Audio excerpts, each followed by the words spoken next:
Is it, Darren? Yeah, lovely. So, if you just look into that camera and give it on a smile. This is me here, yeah. Yeah. Okay. Give a smile and then I'll take that as That's the best I can do. You're good looking good there, Tommy. And then if you remember as it's going on, what you see here is the angle that's being recorded. Right, okay. So if you see up here, I'm on it. If you want to scratch your nose or something like that, right, yeah. that's the time to do Right, it. okay, You know? right, yeah, yeah. Okay. We'll go with the intro and I'll give it to you, James, yeah? Yeah, no problem. Not all superheroes wears capes. Some wear wellies.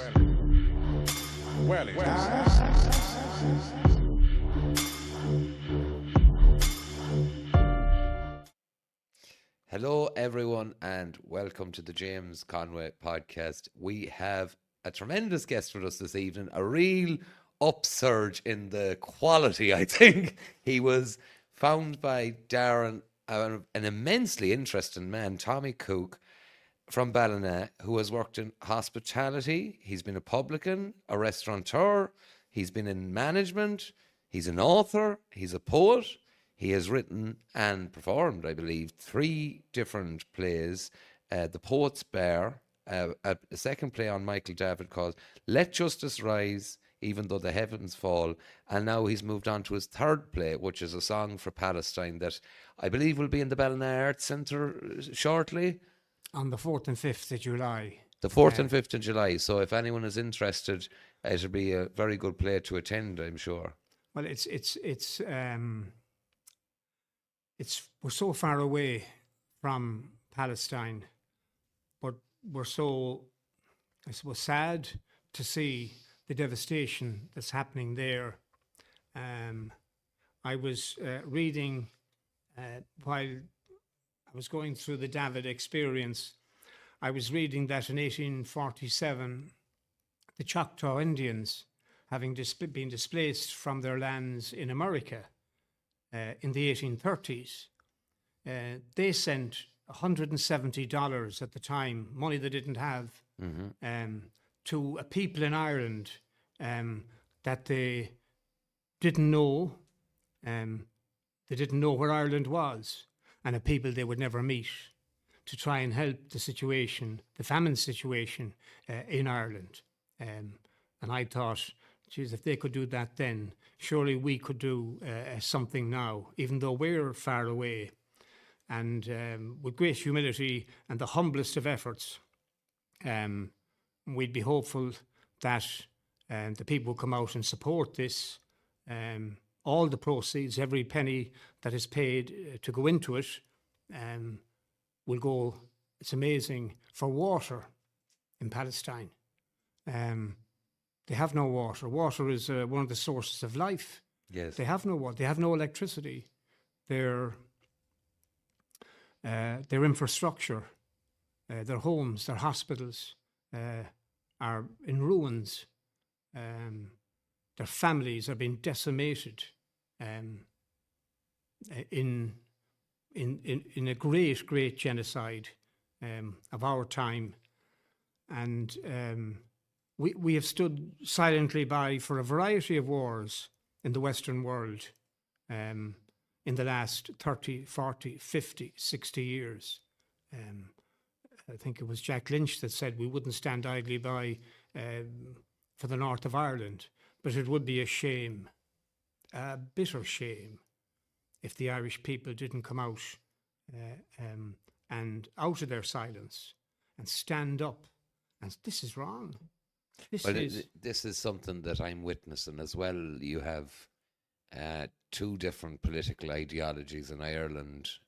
Well, you have multiple different political ideologies, but there's 2 that are being pointed at the moment, which is the left wing and the right wing. And I don't understand how those 2 groups of people cannot agree that what is happening in Palestine is absolutely horrendous. You know, I think it's something that they might actually be able to agree on somewhat. The thing, I suppose, is that there are a lot of companies in Ireland, American companies, and they provide an awful lot of jobs. Employment, right? yeah. And that's brilliant. And we've always looked to America as our friend during the famine and after the famine. It gave Irish people opportunity. It wasn't easy, but opportunity for advancement over there. So we've always considered them a friend, but we wouldn't really be a friend to anybody if we didn't call them out when there's terrible cruelty involved. Do you think the tide is turning? Like I watched Trump the other day in Saudi, and it was where he did say, what is going on there it is not good. That's a big thing for an American president to come out with, if you get mad, Can you believe a word that comes out of his mouth? Oh, certainly not. But I think what's it called? Even so, Yeah. it's I think it's a 3 thing to weeks see. ago he was putting hotels and hospitality industry, Yes. get rid of the Palestinians, banish them, Yeah. and whatever. I'm reminded of to go back again to around the David time. Terry Riley, I don't know if you've heard of Terry Riley. No. He's written a great book, The Famine Girls of Mayo. So during the 1840s, hundreds of girls in the west of Ireland, orphan girls, were taken without anybody's leave and sent to us. It's hard to believe. No, I've heard of this. Yeah, And they were brought sent- to cattle stations in the outback and and sent to Australia Yeah. to help populate what was a convict yes, colony. that's right. Yeah, Right. yeah. Okay, and their parents, what did their parents think? They were going to some place that God knows where. Yeah. So where are these people that are being banished from Palestine going to go? Well, you see, I do.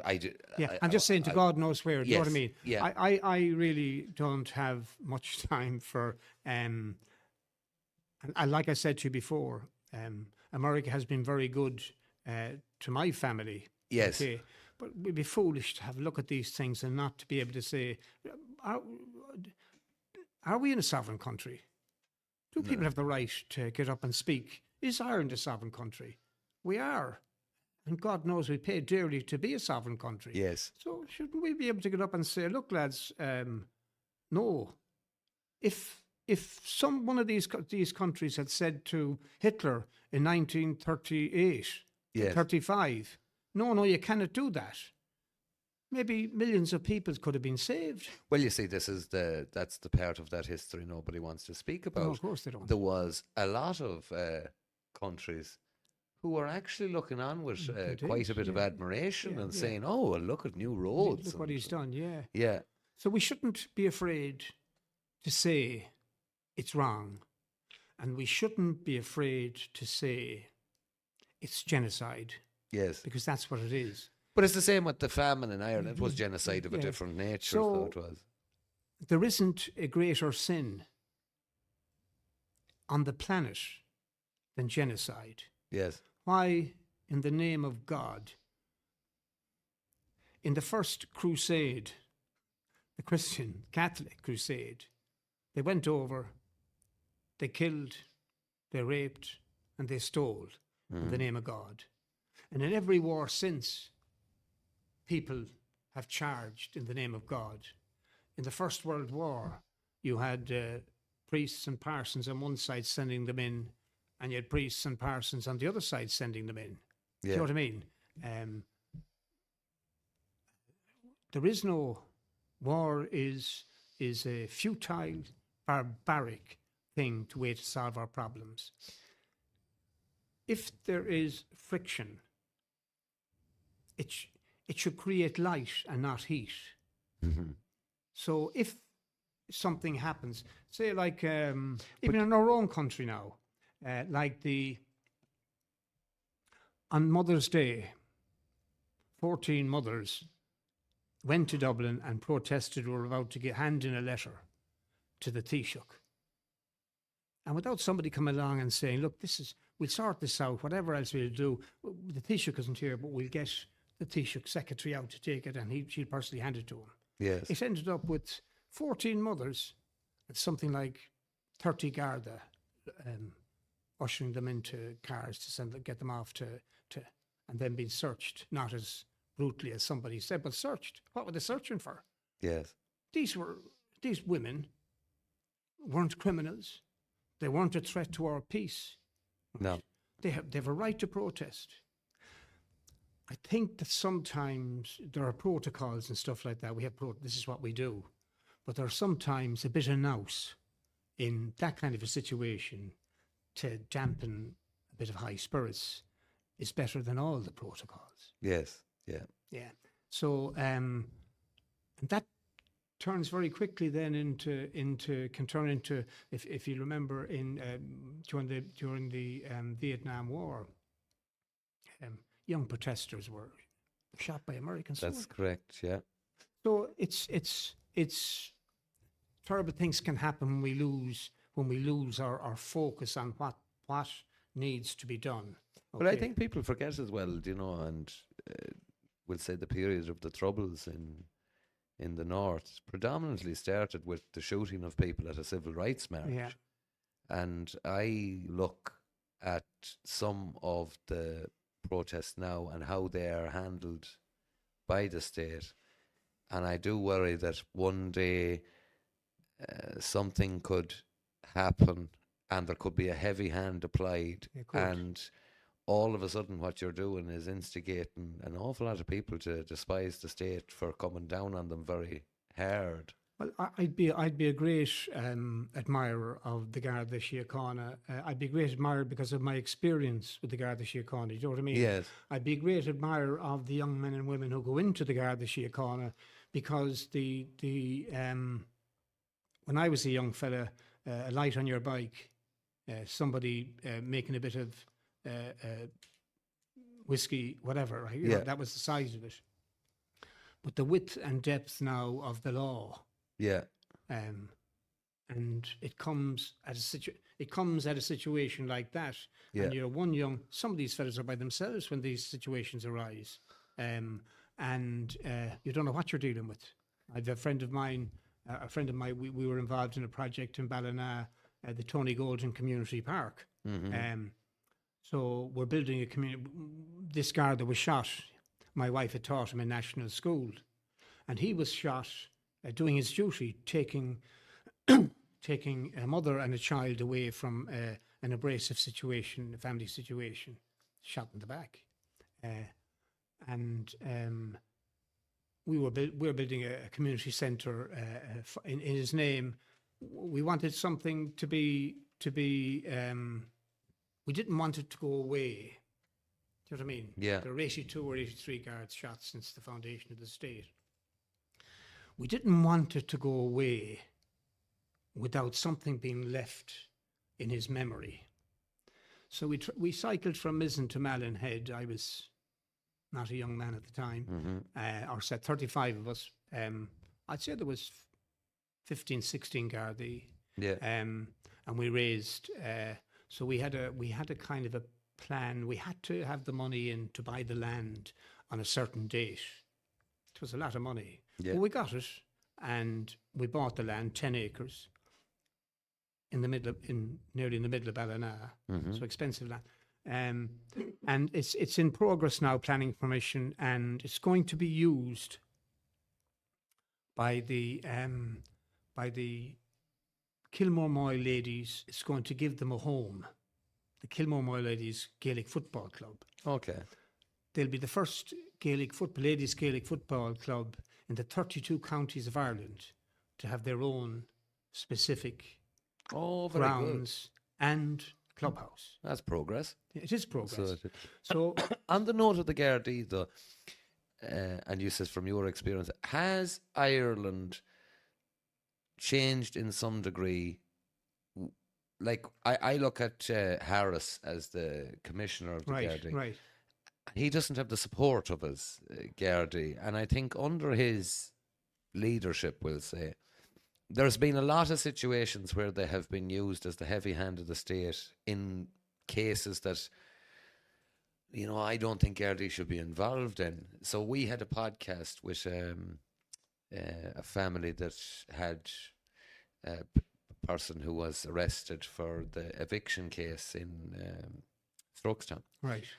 And what has since come to light is that the people who carried out the eviction were from outside of the jurisdiction and they didn't have the license. Yeah. And now there's questions on court orders and stuff like that.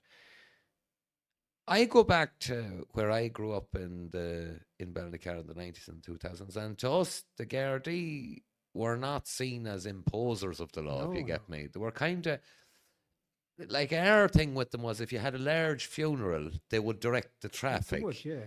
And if, if someone was got dead, they would maintain the scene. Right. And Right.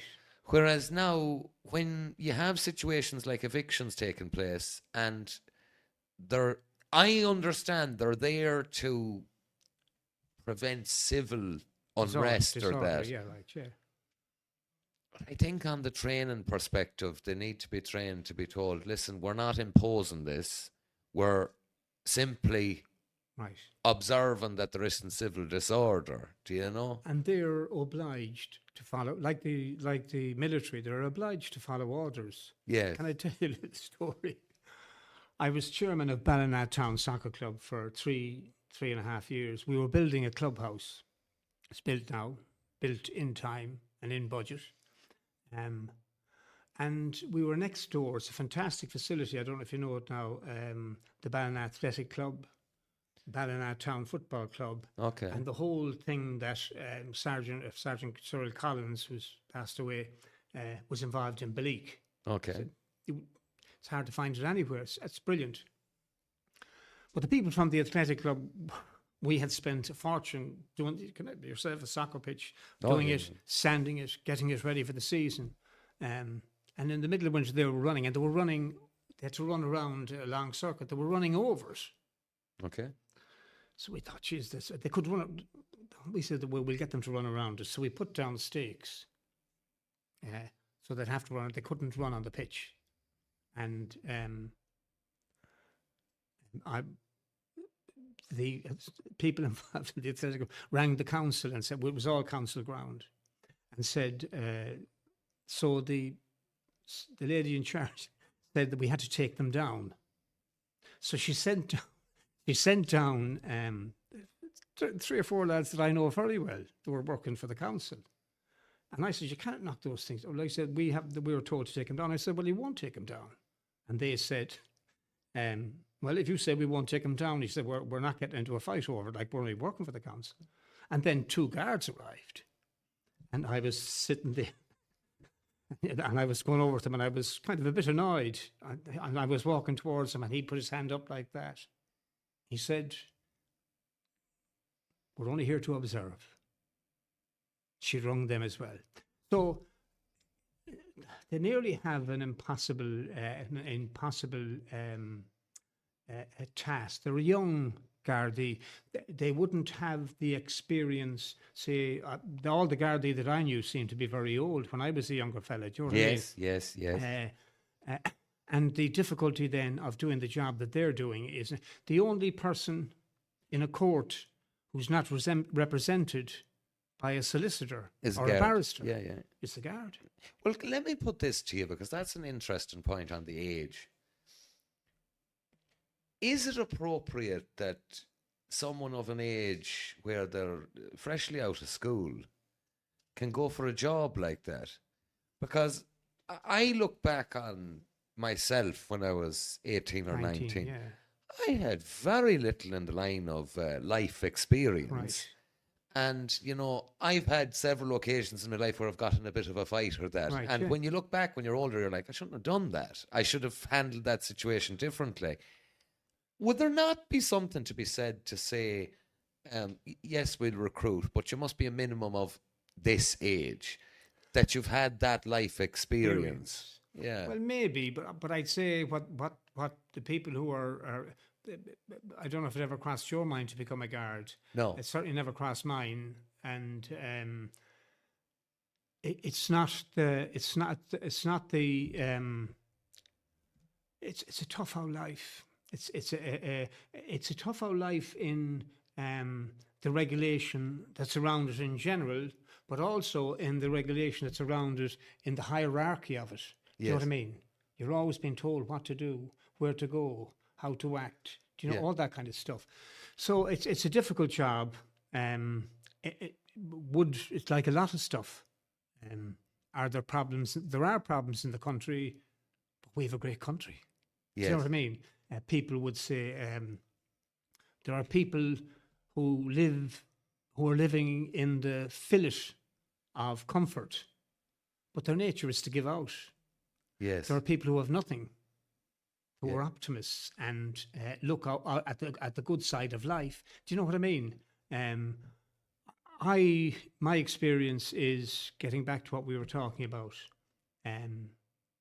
That and I suppose it could be a time now for me just to do a little piece for you. Okay. Might give you my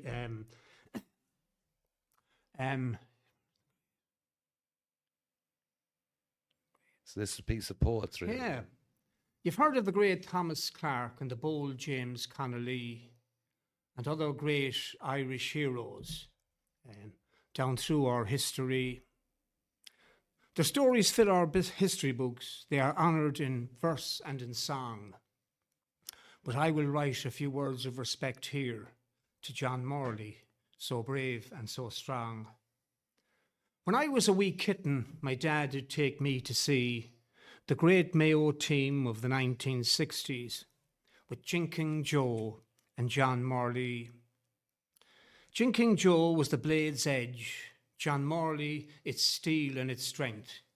And sure, if they never brought Sam home, they left me fond memories for my life's length. As a boy, I played for the Stephenites in Willie Casey's Ballina. A great character and sportsman. In the 1950s, he was a superstar. We reached the county final. We were to play Ballahadreen. I wasn't the only one who cried that day. We were beaten black and blue, fair and clean. As we sat dejected in our dressing room, the great man did appear. Lift your heads, young men from Ballina. Be proud. Don't shed a tear.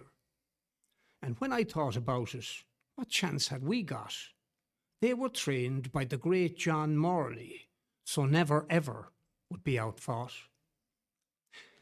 20 years later, as I lay listening to my radio on my bed that morning, sad, sad news for all Mayo. And I turned into my pillow and I shook, deep tears I shed. Those thieving bastards had shot our brave John Morley dead. Now, if Clarke and Pearson Connolly died to set old Ireland free, John Morley died, like many more, to keep our newfound liberty. And oft I think about him. I see him still, in red and green, and how I idolised that man when I was just 13. That's John Morley was the guard, wasn't He it? was, yeah. Yes, I've met a relative of his, and he, believe it or not, we were doing a concrete job in Limerick, and we were having a pint. He told me, Right. I think it was his father's relative. Right. Yeah, was it a robbery or something? It was after a robbery. He was chasing the culprits, and they were getting away, and they shot him dead. Yeah, that would have been the time of the paramilitary robberies. yeah. So it's a hard time. It's a time you can understand. The apartheid regime in the north of Ireland, in the 30s, 40s, 50s, 60s, 70s, 80s, 90s, was brutal. Brutal. And when you have something like that, there is going to be an upsurge against it. The scars of that are extraordinary for people.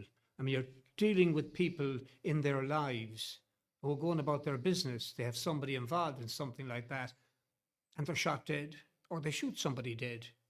And that affects the rest of your life.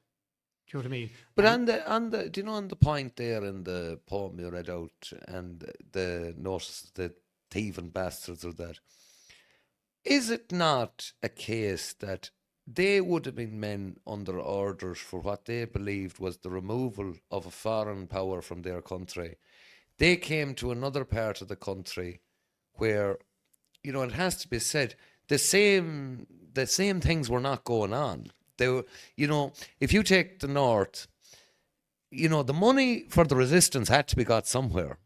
And it was a very unfortunate reality that you couldn't exactly walk into the credit union and ask for it, you know. Well, what I'd say about anything, and I was trying to be explanation of it. Yes, When these things happen, terrible things happen. that's right. If you were say during that period of time, I don't know if it's many, but the other great horror in Irish history was the Irish Civil War. Yes, When you have a situation where brother kills brother, yes. sister kills sister, Mm-hmm. mother, father kills each other. For what? Do you know what I mean? God, it's. But has there been a country that has somewhat cast off a foreign oppressor and it hasn't resulted in civil war? I think it's very common. It is, of course. If you do one, you get the other, don't you? Well, what I was saying to you earlier on, wherever the colonials have come, either in South Africa, India, terrible stuff there altogether. Yeah. I mean, worse than here. Lately in Iraq, Yes. they've always left the seeds of civil war after them. Mm-hmm. But mostly by the people they put in power. I think in Iraq they put in the smaller religious, the Sunnis, rather than the Shia, or vice versa, whatever it was. But they always leave civil war after them. So that's what happened here. And you can understand what you were talking about, but you can also understand that people were trying to settle down the country after 800 years of Oh, British certainly. rule, No, I see it from that both aspects. So, and we were talking about the guards earlier on. There are situations that it's impossible to come out of smelling of roses. It You know is, what I mean? but you see, like I'd be familiar, one gentleman in particular, and he would be now in his 70s, and he would have grown up in Armagh during that Right. period. Very intelligent man. Right. He says, well, a lot of the younger people, he says, can't appreciate. He says, my mother and father weren't allowed to vote. Yeah. He says, if you applied for a job with the council, you weren't getting You it. wouldn't know. And he says it was a system of apartheid. It was. And, you know, I don't think the vast majority of people down here, because there are people in the south who view a northerner and they say, oh, they'll watch them, they're cruel people and that. But they don't understand the cruelty that those people had to witness. And I know there's a move now towards a more peaceable society and all that. And I don't admire this kind of big it up, but it was all brilliant. The truth of the matter is, it was horrible on both sides. We worked for a utilities crowd in England, and the guy who was over the yard was a former British soldier. Right. Yeah. I spoke to him one day, and I said, well, what was it like there? And he says, I was 16 when I joined, he said. And he says, you were basically kicked out of a helicopter in South Armagh and told, just keep your head down. And he says, I was surrounded by people who hated me. Mm. And he says, I couldn't come to hate them because he was from a rural part of England. All he could see was men in tractors and men in vans and thinking, why am I here? Yeah, we were coming from playing rugby in the north of Ireland one night, and we were stopped. I was sitting in the front seat of the car, and the driver, they pulled down the window, and this young fella, he must have been 16, pushed this gun in through the window, and the driver put his head back like that, so it was just straight at me. And the driver said, would you be the English army or the Irish army? And I said to him, would you shut up, for God's sake? Yeah. Right. If the young fella got any bit of thing at Trigger all. happy. Yeah. So, look, that's the great thing as you get older. There are no easy solutions. The one solution is where force is concerned, it shouldn't be the solving of any problem. That we are, that was where I suppose, we're an intelligent nation, we're a diverse nation, right? We're becoming more diverse. That's good for us. It is, but on that, what about diversity of opinion? Because as far as I can see it, Ireland embraces all diversity, Yeah. except those who have an alternate opinion. Like, I've watched the last couple of years, people who have had legitimate concerns Right. about their own areas being branded racists.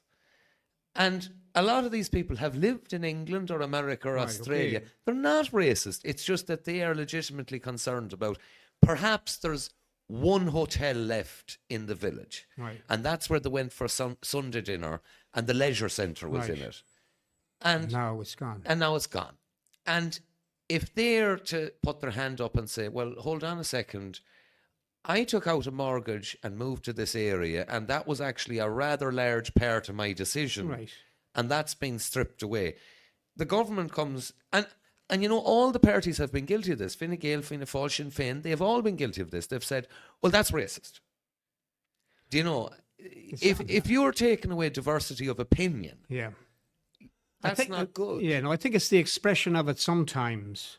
I think sometimes groups of people who have legitimate concerns are infiltrated by people who have illegitimate concerns. Yes. Yeah.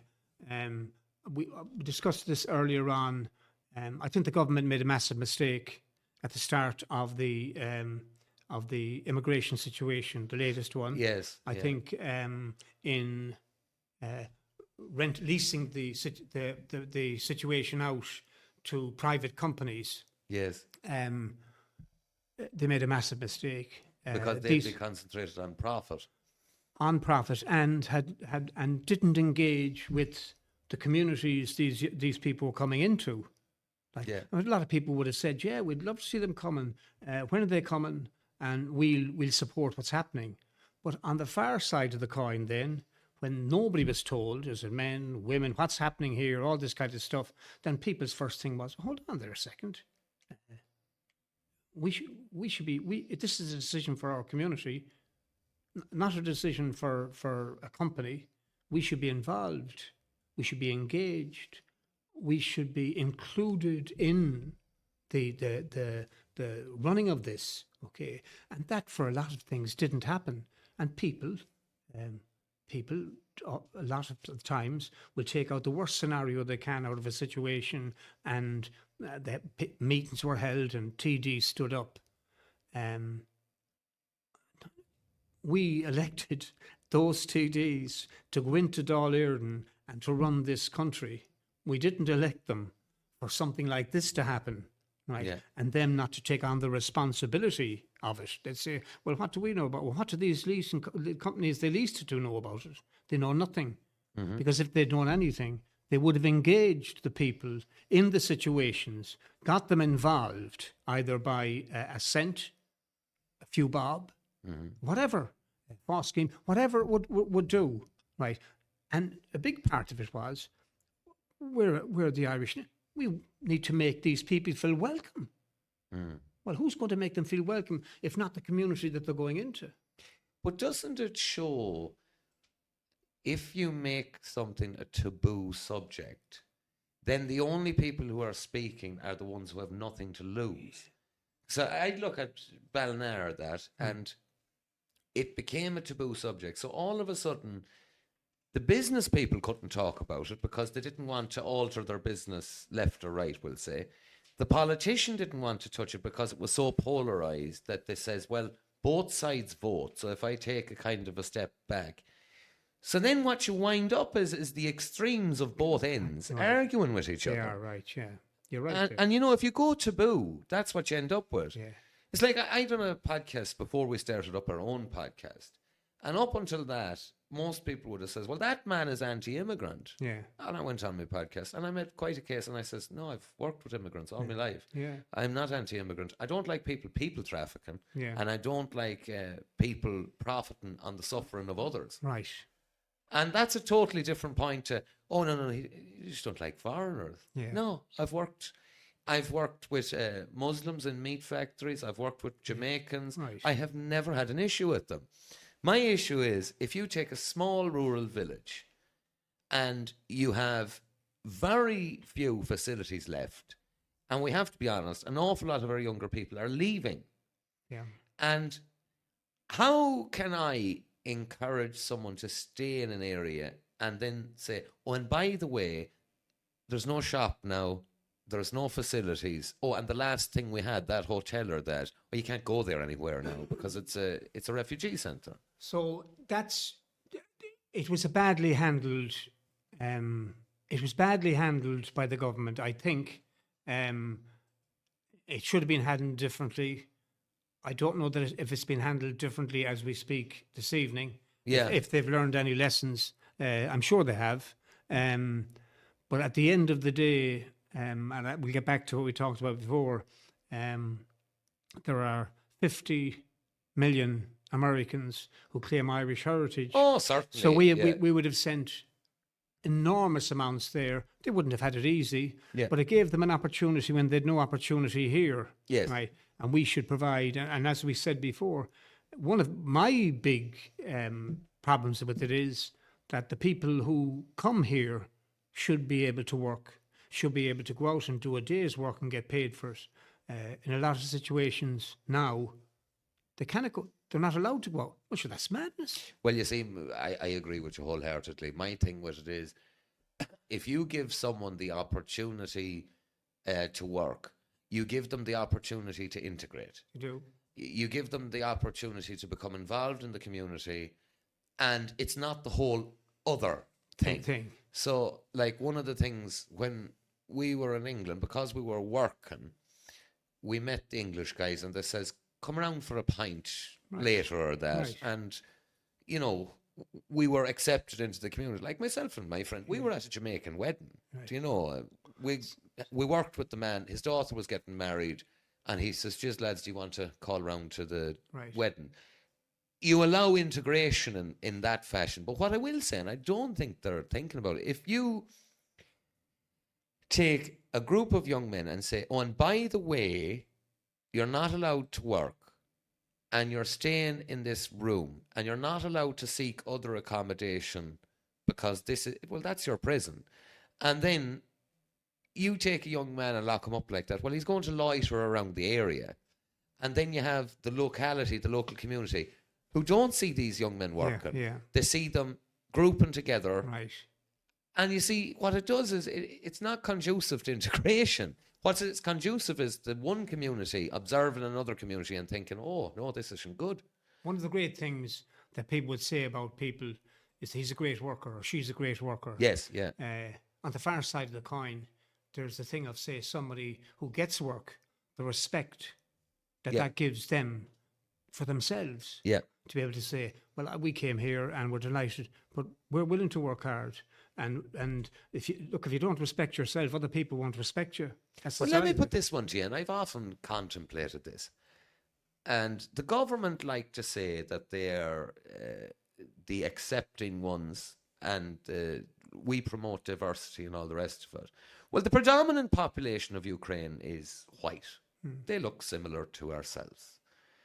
They were allowed to come to Ireland. There was a war going on. There were refugees that came to Ireland, and they were all allowed to work. But we have a community who are from Africa and Arab countries, and what we say to them is, well, you can come, but you can't work. So there is an inherent racism in that, because the person who looks like you will allow to integrate and to work. And then the other crowd, you're saying, oh, well, you can come and we'll process your paperwork and all that. And another note on that is the Ukraine was recognized by most global authorities as one of the most corrupt nations of the world. Right. And we give, a country that has a very long history of corruption and criminality, and we say, oh no, you can work away. Do you know? Yeah, I wouldn't. I'm a bit older than you, I suppose. My experience in life is, um, I you do the best you can. Um, you're not perfect, and you're no better than anybody else. And all God's children, the old song, all God's children have a place in the choir, and that choir might move around a bit, and it is moving around a bit now through a variety of things that are not they're not nice. We are a country today. We've come from the fourth world to the first world. People are fairly comfortable in this country, and particularly when we're doing the thing for Palestine, we'll be saying that be generous. These people are being killed every single day. Children are being murdered and maimed every single day. An infrastructure of a country is being demolished every single day. Their water, they don't have any water. They don't have any electricity. Gaza, I was watching something the other day. Gaza is more like a concentration camp than a country, surrounded by barbed wire, surrounded by large walls. And it's happening as we speak. Sometimes when we're talking about problems, we're talking about problems of the third world and problems of the first world. Do you know what I mean? Yeah. When we consider what's happening elsewhere, what's happening here, I think that in our own lives, we should look at the positive sides of what's happening in this country. We have a fantastic young population. Do they have to go abroad? Leo Varadkar said at one stage, well, if they want a house in Ireland, they better, young couples or whatever, they better go abroad for a few years to get the money to come back and do it. But they're not going abroad like they did 50 years ago with their arses out of their trousers. They're going now with certificates and degrees, and they're badly wanted wherever they go. The American companies that didn't come to Ireland out of generosity. We have what they need. We have a young population, and they'll move when the time comes. They get it cheaper somewhere else. But at the moment, they're in Ireland because we have a young population that's incredibly well educated, and we're a doorway into Europe. We happen to have those two things. You wouldn't be of the opinion then that the tax situation would have been a great incentive to those American companies? Well, if you want to bring people in, like, so the idea. Oh no, I don't. Yeah, you know what I'm I saying. Yeah, understand, if you want people in, we went from. We were talking about it, myself and wife, the other day. When we were earning, say, when my wife taught down in Collins here when she came from West Clare, the national school. Oh, yeah, very good. And she was paying 60% Yeah. of her wages. Yeah. I think that's a remarkable thing. With you would be of similar age to my of course, dad. yeah. And I remember, well, 2010, 11 or that. And the recession was bad. No, Yeah. It wasn't good. And I remember being very, very vociferous, as a man says, and giving out to him one day about the whole situation. And he goes, James, he says, it's not a recession to me. And I says, what are you possibly talking about? He goes, well, James, he says, I remember going to school with no shoes. Yeah. He says, you don't. So he says, your recession and my recession are two very different things. Well, that's it. And you brought, to keep yourself warm, you brought turf. I saw the with you. turf, yes. Right. Yeah. Yeah. So things have changed, and so we mentioned it earlier on about history, and we'll get back, I suppose, to David. But it's so important. History now has been taken out of the syllabus as something that you have to do. We said it earlier on that yes, we're making great progress, but if we don't know where we've come from, how are we going to know where we're going to? If we don't know about the likes of Michael David, we'll get to David in a second, Yeah. but I'm going to, and it'll be interesting to hear your thoughts on it. And we had another man, I put the same question to him. the demographics of Ireland at the moment they're an amazing thing to look at. Of the native Irish population, the most significant group is kind of the baby boomer generation. Right. And that's you and my dad's age, who have seen Ireland come from relative poverty. That's not relative. Yes. From poverty. Yes. Yeah. From poverty Yeah. to a first world nation. Now, I'll put this to yourself. Is there a bit of perception bias then that, how do I say, in your eyes, the younger person's issues mightn't be as big a deal as they see it themselves because you're able to go, I've seen it worse. Right, yeah. And does that present then the difficulty of the younger couple who, as you says, Brad says, well, you can go abroad and you can come back. So imagine I'm a parent and the younger couple is, oh, I can't get a house. Yeah. And you say, you should go to Australia for a few years, come back, build a house. Yeah. Does that add to a disconnect? Well, what I'd say the first instance is when you're younger, you tend to be more excitable about life. Yes, You know that's what I mean? Your blood Yeah, flows yeah. quickly through your brain and through your heart, and whatever your passions are stronger and stuff like that. And as time goes by, your calmness becomes a bigger part of your makeup. Yes. Serenity. Yeah. I think one of the big things, getting back to what I said earlier on, this thing of not teaching Irish history to our children Mm-hmm. is for me serious, because we're only 1922. We're in 103 years of age, Very so young we've come a folks, yeah. long way in 103 years, and people would look at 1846. Through to say Michael David died in 1906, through to the improvement that those people made at the time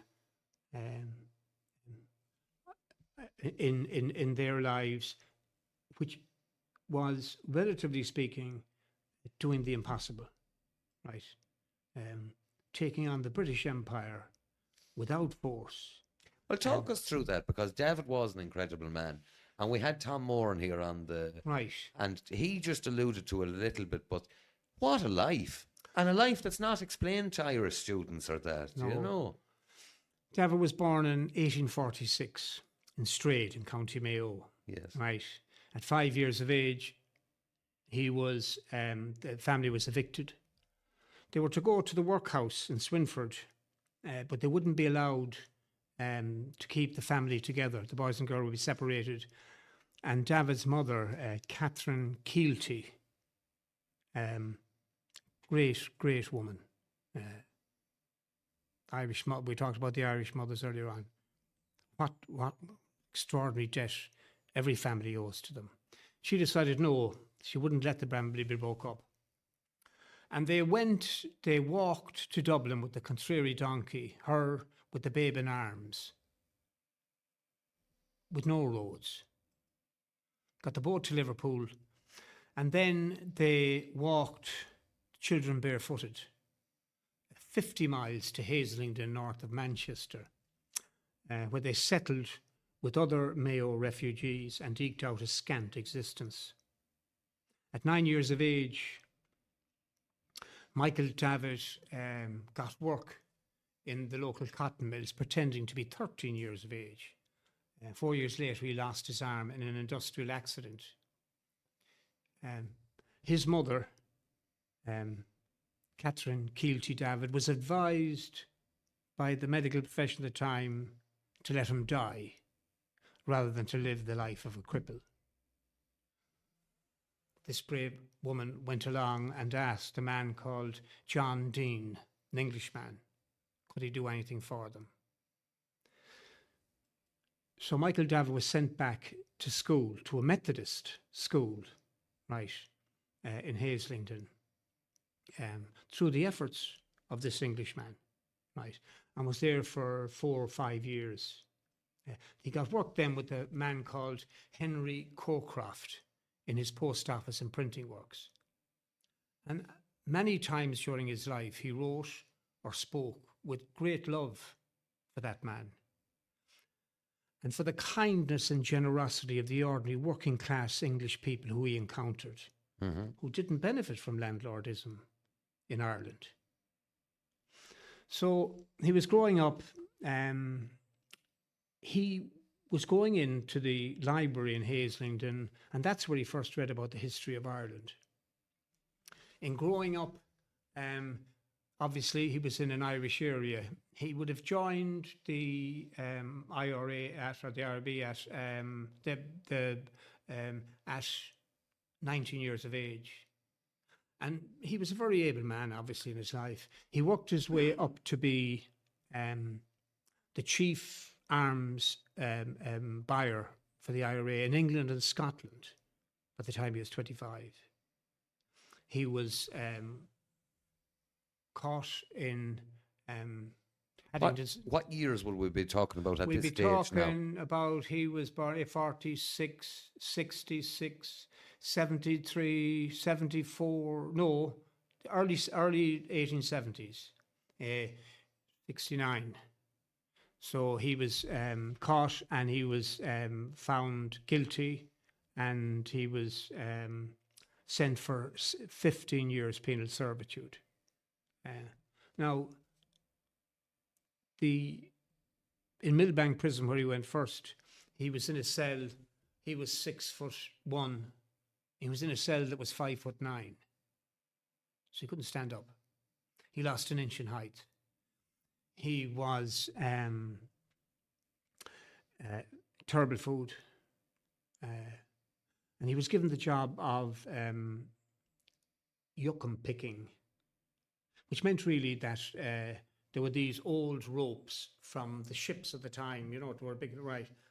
They had to be unwound into single strands, but he had only one arm, so he had to use his teeth to unpick this thing. Okay, so obviously, and he had problems with his teeth all his life, and of course he died after getting sepsis after getting his tooth taken out in 1906. So my father would have said very, very dubious circumstances. Neither here nor there. So he was in prison then, and while he was in prison, he wrote this kind of article to the Prisons Commission in England, and many of those his suggestions were on the statute books of English prisons long after he died. So And would this be about the conditions? the conditions, yeah, all that kind of stuff, yeah. Okay. So through the efforts of a load of people in and out of the Fenian movement, politicians, all that kind of stuff, he got out on a ticket of leave, and came home to Ireland. In very poor condition. Oh God, yeah. But while he was in prison, he had decided that the only way that Ireland could possibly become free was by peaceful means. And the place that they had to attack the British Empire was the landlord system. So when he got back to Mayo, James Daly was the editor of the Connacht Telegraph, had done a lot of good work, much underrated and much unpublicised work for the peasants. Everybody was a peasant. Yeah. But you know what I mean? So they joined up. David was really, really smart. He realised that if they were going to do anything, that they needed to be a national organisation, starting off with Mayo organisation, and they needed a head figure. So he was quite willing to stand down and let Charles Stewart Parnell take the lead. Okay. And quickly they had a meeting in Irishtown, and then they had a meeting in Westport, which both Charles Stewart Parnell and Michael Davitt spoke. 10,000 people there. Peaceful meeting. And they came then, it was Canon Burke. A lot of the landlords, clergy. So this Canon Burke anyway, and they got on to him, and he decided he'd bring down the rents by 25%. And then a lot of other people did the same thing. So they started moving. Then obviously there was the boycott affair. Yeah. Tell us about that, because that's a very... Yeah, I didn't take much heed of it because I didn't see it as being important. It's obviously very boycott, and it became a word in the English language. He was an officer, and they decided to boycott anything and everything. They wouldn't buy from shops, whatever. They wouldn't have anything to do with these people that came to work in farms and stuff. When they did come, when they sent other people to come, and it became a boycott became a word in the English language. For me, it's not a major part of the story. The major part of the story is how it grew, the Land League. So it became very quickly. Now, the Land League lasted, it's hard to believe, the Land League lasted from 1879 to 1882, 3 years. Yes. They got done what they got done. Okay. So they had 1,800 branches of the Land League in Ireland. 1,800 branches. The GAA followed exactly The same model. the model of the Land League. Okay. Yeah. And it became an extraordinarily powerful political organisation. And this time, David was back and forth to prison, this ticket of leave. So he was in prison in the first prison, and then he was in prison in Portland, which was in Wales, okay, a few times. And one of the times that he was sent back to prison, they were so afraid of him that they gave him the train that the Queen used, right? So that as it passed through England and its way to Wales, people would doff their hats. They thought it was the Queen that was passing by. Do you know what I mean? Incredible. Yeah. So it came to a situation then in 1881, 82, where the British put 1,100 of the leaders of the Land League to prison. David had foreseen this, and they had transferred the funds. Now, the funds for what is not realised, the Land League wasn't just an Irish organisation. The Land League was an international organisation. There were branches of the Land League in every city where Irish emigrants went. The money that sustained the Land League, right? Money talks and bullshit walks. Yes. There was money that sustained the Land League came from all over the world, from New Zealand, Australia, America, Europe, right? Britain, right? They took that money away and they put it in a bank in France so that the British couldn't get at it. And he was a smart fella, and he had seen that. Now, at the time, there were no women in politics. Women hadn't the vote. If a lady wanted to, even the hierarchy of ladies wanted to go to a meeting, they had to stand at the very, very back. There were no women elected in politics. But David realised where they were going to be, and he realised what the future was going to be. So Anna Parnell came back to Ireland, and they had a long chat, and she decided that she would found, between the two of them, they decided the Ladies' Land League. Yes. Okay. So they found now, it wasn't something that the Irish fellas in the Land League wanted to happen. Charles Stewart Parnell was totally against it. He didn't talk to his sister ever again. Over it. Okay. Partly because she was so successful. So she worked hard. She was put into an office in Sackville Street where the Land League had their offices and told to get on with it. She got no help. But in a short time, she had 500 different branches of the Ladies' Land League in Ireland. Okay. Westminster couldn't cope with the Ladies' Land League. They were unable to cope with it. They didn't know how to cope with it. And that's how That time period would have been 1882, around the initiation of the suffragette movement as well. before it, Would it have been No. encouragement for it, I imagine? probably. Yeah. So it brought about this thing, they couldn't deal with it. It brought about the Kilmainham Treaty in 1882, which was a massive change. Massive change in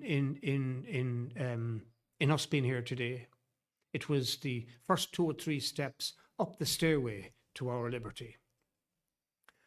So by 1914, Michael David died in 1906. I'll get back to him again in a minute. But by 1914, 316,000 Irish tenant farmers were now landowners, all with large families.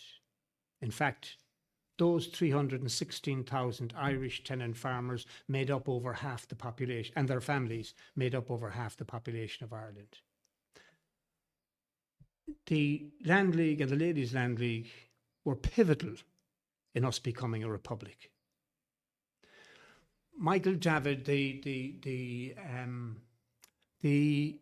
Land League in 1882, part of the agreement that Charles Stewart Parnell came to, because they came to him about it, himself and Captain O'Shea, Kitty O'Shea, husband, who Charles Stewart Parnell was having an affair with. They came and they decided they'd banish it. So for the rest of his life, Michael David was an international journalist, and he was sent by some of the great newspapers of the time all over the world, wherever there was international injustice. To cover it. So places like South Africa is still recognised there. The Boer War and the terrible conditions. The first concentration camps in the Within the Boer War, yes. Were the Boer War. Yes, that's right. Terrible situation. The amount of children that died. I think it's an interview with Dan Breen. Right. And he's talking about how the Boer War was a pivotal moment for a lot of, we'll say, people who were Irish with a bit of rebellious nature, that they had heard stories about these concentration camps. And I don't think people realise the cruelty that was involved, to lock up the wife and the daughter and the man. And, like, let's be honest about it, the English were having their arses handed to them. Oh, they were. That's why they came up with the concentration camp. So these Boers, they were farmers. That's right. Boers Yeah. farmer. Yeah. But they were also great shots and they were brilliant horsemen. Yes. Okay, they could disappear. They knew the country. At the end of the day, the British had 250,000 soldiers from all over their empire in South Africa fighting this war Yes. against 25,000 Boers. And they were losing. Right, yeah. And so that was one of the situations he was in. Was that the first instance of what would probably be adopted by the IRA, which is guerrilla warfare? The Boers did seem to be doing a version of. Oh yeah, very, very good. It probably was. You look at a bigger adversary. Yes. He's bigger and stronger. Are you faster and smaller? Like Yeah. a corner forward playing Gaelic football. You know what I mean? Right, yeah. So, yeah. So he would have been travelled all over the world. In fact, he circumnavigated the world at the time on 3 occasions. He was in Canada, North America, South America, obviously Africa. He was in the Holy Land in Palestine. He was in New Zealand, Australia. He was in... Tell us about his connections to China, because I don't think a lot of people would be aware of that. So, while he was an MP, he was an MP for Mayo, he had been asked to be an MP for a variety of places. He turned them down. Not only in Ireland now, but he did great work in Scotland for the crofters in the Highlands and Islands of Scotland. There's a big statue to him on the Isle of Skye. Okay, he was the first president of Celtic Football Club. It was he that went when there was trouble in the shipyards in Glasgow. He was the only man that they'd accept to be the person to help both sides to come together. So he was the first president, and it would have been established by Brother Walford from just Ballymote. down the road here. That's amazing. So it is. So Brother Walford presented him with a silver medal on one occasion, and he turned the first sod in Celtic Park. Michael David. That's an amazing history. Yeah. I didn't So know that. yeah, well, he was a founder member of the GAA. Yeah, I was aware of that. okay, Yeah. So he was where were we? He was also a leading light in the labour movement in Britain. He founded the first newspaper, labour newspaper, in Great Britain, and would have been a soldier with Kerr Hardy, who would be considered the father of the labour movement in Britain. In 1905, he canvassed for all the Labour candidates in the general election at the time,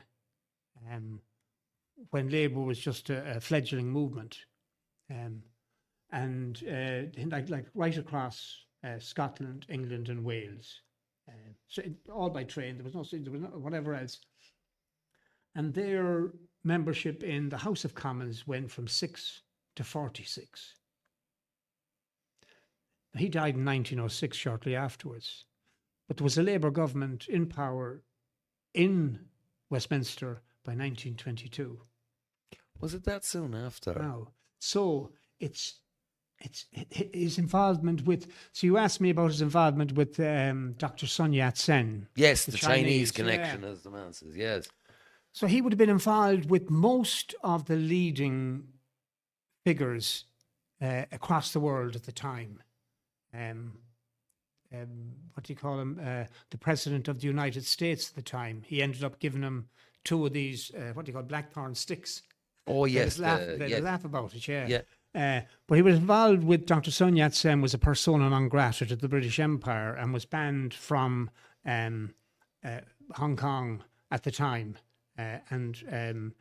He was somebody who was fighting for, not physically fighting, but fighting for the Republic of China. And they would have met, and they were of the same thing. Michael Davids travels as an international journalist.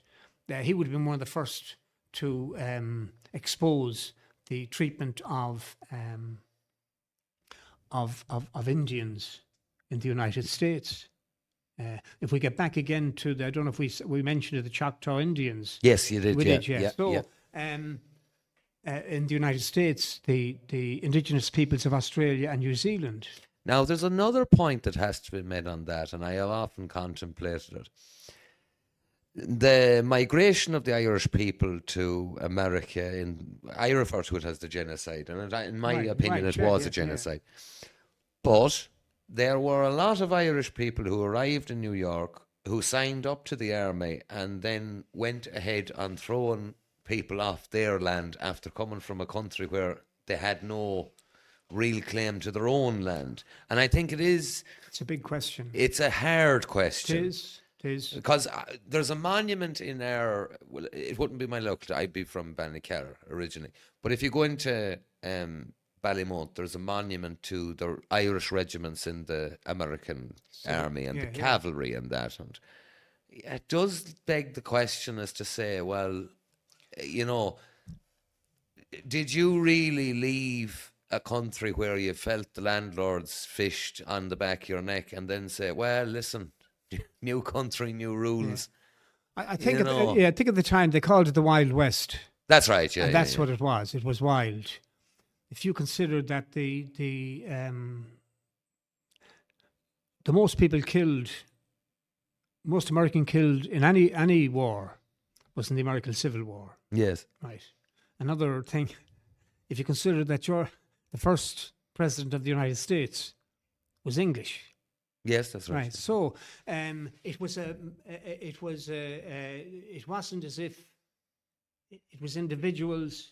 And even up to, say, the 1960s, people would say that some of the Irish had got up a level, they worked hard to get up to that level, but that they might have looked down on, say, either blacks or Hispanics or whatever. Well, that's interesting because I was speaking, he was a Quaker. Yeah. And he was here, this was originally an Airbnb, this little Right. Very interesting man. But he was on about the element of Judaism in America and how they're in the higher echelons. But he says the same accusation, he says, could have been levelled against the Irish people, he says, because, you've had presidents, you've had businessmen who have done very, very well. Oh, yeah. And he says, I've heard plenty of Americans say, Paddy done very well for himself here. He did, yeah.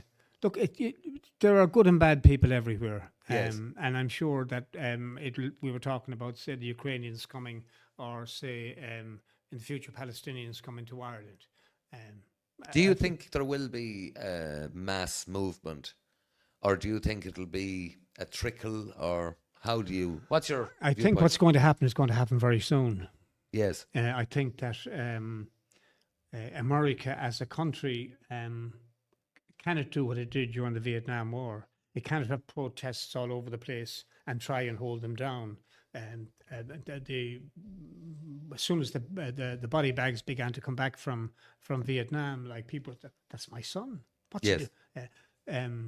One of the things I was looking at the other day, Muhammad Ali decided, he said, no, I won't go. I have no And they quarrel said, with the Viet Cong. No, he said, no Viet Cong ever called me a nigger. Yeah. Right. Yeah. And when he came back with his gold medal, He threw it in the from- river. they wouldn't allow him to eat in the restaurant. That's right, He was yeah. having to get so great racism from once again from colonialization and the slave trade and the wealth that it created. We get back to David anyway. I might finish off his end of it. He had gone to this Dr. Sun Yat-sen. They become friends. He believed in the cause that China should have its own, be a nation itself. Do you know what I mean? And we said that they communicated in secret code. When Dr. Sun Yat-sen became president then of China in 1912, family members of his visited. In fact, more people visit the museum in strayed from China than from any other of the far-flung countries. Really? Yes, absolutely. So he was one of them that David met. When David was in Russia, he was over there in 1903 and 1905. The great Jewish pogroms at the time, and he was there to expose them and to let people know that they were actually happened. They were terrible. But this Jewish would be in people St. being killed. Petersburg, was it? Yeah, well, terrible stuff. He ran into Leo Tolstoy. They became great friends. And they often talked about Tolstoy's book, Resurrection, which is about the conditions of prisons in Siberia. Yes. And Michael David explained to Tolstoy about the prisons in England and Wales. Yes. And once famously said to Tolstoy, Leo, you have the ear of the world. Whenever you get a chance, he said, would you say a kind word for Ireland's right to its own freedom? So he was around. He was around a throng of great people. He was in their company. Do you know what I mean? He was considered much higher internationally then than he ever was considered afterwards in Irish history after 1906. You know what I mean? Would he be flirting at that time with the connections with Tolstoy and then the connections in China? If you were to say, I want to sit down with Michael David now, It'd be fantastic. oh, it would be a very interesting conversation. Really I don't is. doubt it. Yeah. But would he be someone who would have been favourable of, we'll say, communism? Do you know? He Because was, I think more socialism. yes, I think, yeah. Socialism was a big thing. He was a socialist. He was a radical, right? And he believed. I mean, you're talking about a time when there was no Labour Party in Great Britain, Yes. right? The foundation of the Labour movement in Ireland. He was very involved with that. You were very familiar with that period of time. From 1890 through to 1940, I love looking at it. Right, okay. I love looking at it. The leadership of the time, and I like to listen to their speeches and I like to read their books and all that. they seem to be men of so much higher quality. Would you be in agreement with that in comparison to some of the modern day leaders? Well, sure, if you look at if you look at, say, the likes of, say, who have we seen? Boris Johnson, Ah, yes. uh, Donald Trump. Well, I'll tell you a good one about Boris. I seen him on the tube one morning. And there was this old lady, I never forgot it. She had an umbrella. And she kept giving out to him and the umbrella, and I thought she's going to hit him with it. She is going to hit him with it.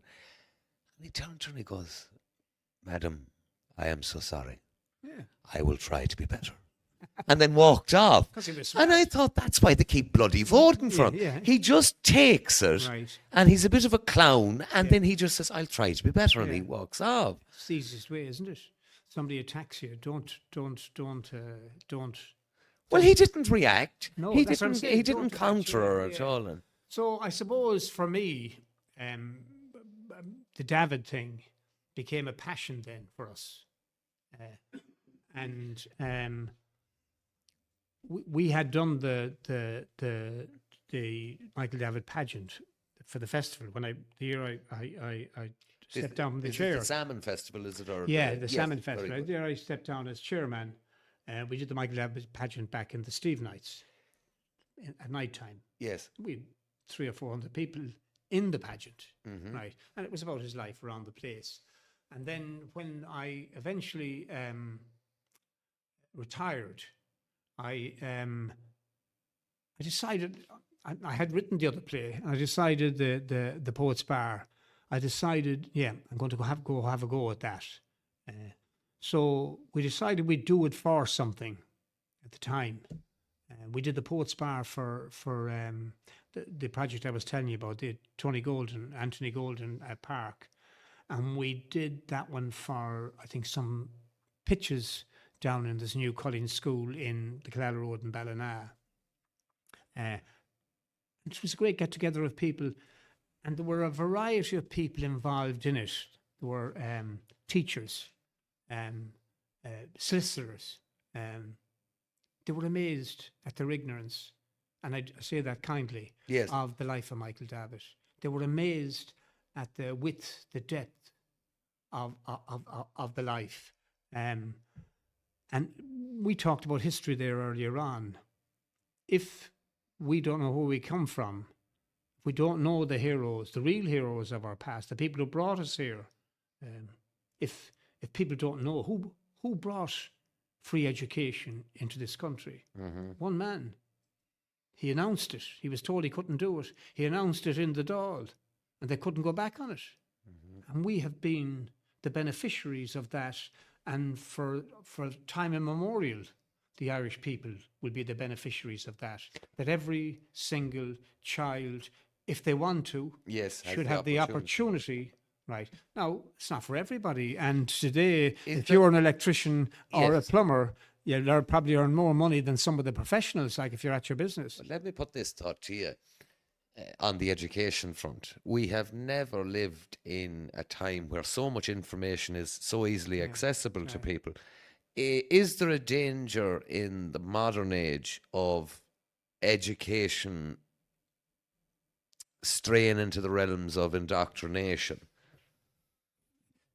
I'd say maybe one of the things that an education, say if you were dealing, say years ago, I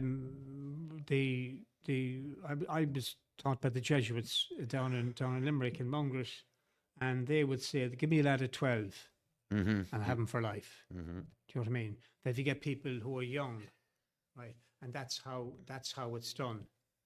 I think part of the thing of education is to realise when, or to ask questions as to, is this misinformation? Yes, Is it wrong? yes, Or is it right? Do you know what I mean? yeah. And to look in, because you might have information on, but there's information elsewhere to tell you whether that's right or wrong. The internet is a powerful. Do we reward, however, that kind of critical thinking? Because in my opinion, we'll take a junior certificate and a leave-it certificate, and you have a marking scheme and you have the assignments you're given. So you're really marked on your ability to retain the information that you're given Okay. and then regurgitate it on the day, get as much of that on the paper as possible. So I always go back. We had an excellent history teacher in secondary school. McEntee was her name. She was a wonderful woman, wonderful woman. But I remember it was at the Pinta the Nina and the Santa Maria, and of course they went, and Christopher Columbus discovered America. And I always had this thought, how do you discover something when there's people already there? And then archaeology through the years, what we're after finding out is there's actually a fairly good chance there was an Irish guy there. Before that. Yes, before that. And there certainly were Vikings Right. in the Brendan, eastern was it? Yeah. St. Brendan the Navigator yeah, is right. yeah. There's a lot of evidence leading to that. But there was certainly Vikings because the archaeology is there now to prove it and date it. And I've always had this nagging thing of, well, if you don't stay up to date with current things, Yeah. They say about things, it's the thing Victor Ludorum. the Victor Vics Dixon, write the history. But they yeah. also write the history books, okay. You mentioned something important there now. You mentioned about your teacher. Yes, A big part of, the quality of the teacher. Yeah. but also the respect and the, I won't say love, but the respect and amiability that they raise in you Oh, yes. for them because they're such good people. Yes. Do you know what I mean? And that's part of it's not, but that's part of your education as well. Well, we had several wonderful teachers. Really good Yeah. teachers. And like I liked history, geography with Mr. Ling, physics with Mr. Cohen, and McEntee was the history one. She was absolutely fantastic. And I excelled in the subjects that they taught Right. because they were so good at it. And like my trouble with education is I got to 16. I understood what doing a day's work and getting money was. My interest was gone. It was Yeah. cars and ladies. But I still look back on it now and I look at some of the things we were taught. And now I see the curriculum with my own kids and I'm like, no, this isn't the same. I'm not sure if this is more positive, Right. if you get me. Because when we were there was a concentration on STEM subjects, which Right. was mathematics, reading and writing. There was a concentration on those subjects. Right. Now I'm seeing more of a social element. Right. And I can't help but think that's taken up some of the day and also some of that young person's capacity to learn these STEM subjects. And then if you look at countries like China, South Korea, countries that are doing incredibly well, they're concentrating on STEM subjects. They're excelling in them. But they're also, when we were in China, my daughter gave my wife some kind of a place to go to get her hair done. Yes. She said to her, Claire, she said, if you're going down the street and anything happens to you in China, all the young people speak English. They all speak English. Yes. So she was going down the street anyway, and she had her, it's a different system over there, but she had this hairdresser's thing, and next thing 5 or 6 hairdressers showed up on it. So she could go back home, but she was there and she wanted to get her hair done. When a woman wants to get her hair done, she's going to get her hair done. That's Naturally. it. So she saw this fella and she said, "Excuse me," she said, "do you speak English?" She said, "I do." She said, "I'm looking for this hairdresser," she said, "but it's all over the place here and I don't know how to get there." And he said, "Well, it's not too far away now." He said, "Go down there, go down to your left, go down to your right, go down, go in there, and then you're there." And then he looked at her and he said, "You don't understand, do you?" And she said, "No." He said, "Hold on there," he said, "and I'll take you down in the car." Right. So there's a I don't know how many people in because that's where commerce is. The American, the British, all that. Everybody speaks English. You know what I mean? Yes. For our education system, and they speak it well. Yes. That's what I was so impressed with over there. Young people going to school, they didn't have massive big bags on their backs. Yes. Yeah. Before they went into school, they did what these famous golfers do before they play a round of golf. They spent 20 minutes limbering up, getting ready for what they were going to do. They weren't going to sleep. Do you know what I mean? Yeah. So, and they were, and to go out in the streets then of China and see them, right, enjoying themselves, and not sound or a sight of people being loud or being abusive or abrasive. Now, I know China has other massive problems, but I came away from China thinking we could learn a lot from them. We could learn a lot about organisation. The people were so nice. James. But what part did you travel We to? we stayed 2.5 weeks in Shanghai. Then we went down to Lijiang and Dali, which are on the border of Laos and Vietnam. Okay, and we were there for about 4 or 5 days. We were just as impressed. Yes. We were just as impressed with these are heritage cities. Do you know what I mean? A lot of the tourism in China is from within China. It's a massive country. Yes, within yes. China itself. Do you know what I mean? But we're so impressed with the young people, and came away thinking, having been on the bullet train and having seen the infrastructure and how incredible it is. Why do you think they're having this? I think it's called Ballina or something now. It's a rough translation in English. It means lie flat. My understanding of it is there are so many graduates of very high quality Right. that there are not enough graduate openings of very high quality to accommodate all Right. of them. Okay. And you wind up with a lot of young people who have gone through the national, the secondary, and the college, and perhaps even a master's degree after that. Right. And then they end up with a factory job, and they say to themselves, well, if I cannot have what I was promised and strive towards, Right. I am simply going to do the bare minimum. And I think. why do you think they'd have that issue? Well, I think the regime there for education is there is no place for slackers. No, You're certainly You're not. getting this opportunity, Yes, and you better grasp it with both hands. yes, Do you know what I mean? And I would say you have to realise they've come from a situation where it was one child per family, yes, and now they're trying to grow that. Yeah. Because like all the countries in the world, and we talked about immigration earlier on, Yeah. an awful lot of the countries in the world don't have enough young people to do the jobs that they need to get done to progress. Do you know what I mean? Now, does that turn on its head with AI, automation, and robotics? I have to say, right, when I went up to John Maloney and Adele Maloney and started work in SuperValue, I didn't know anything about the internet. I didn't know anything about computers.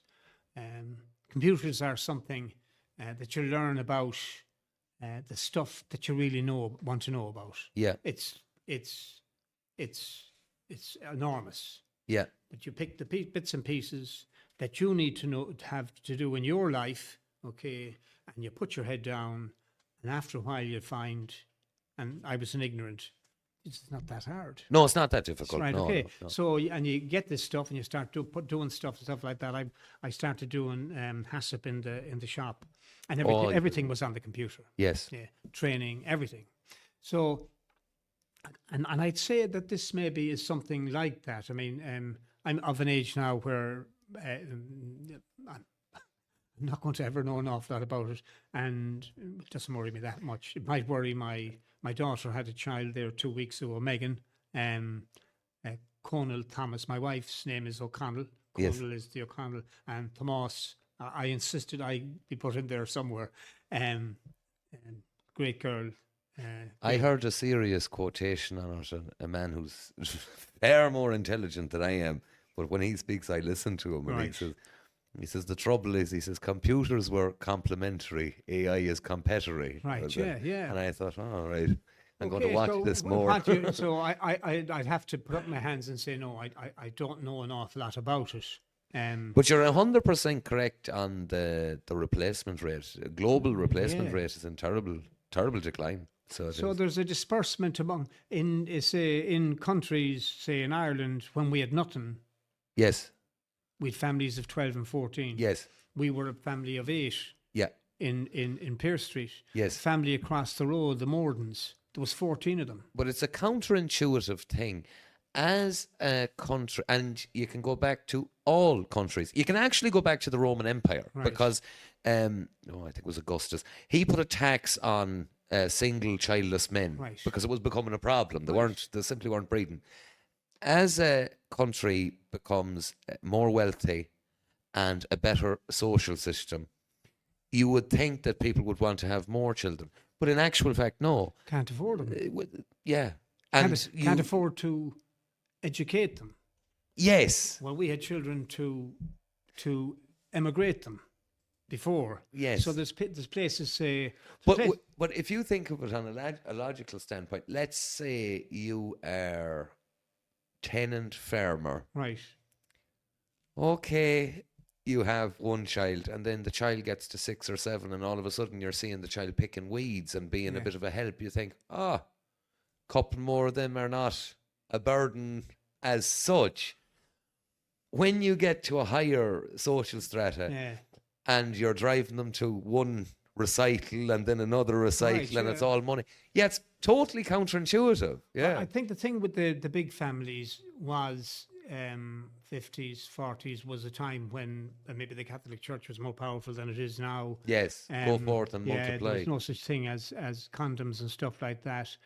You were only to have sex for the propagation of children and stuff like that. You know, people weren't as aware Yeah. of their sexual responsibilities.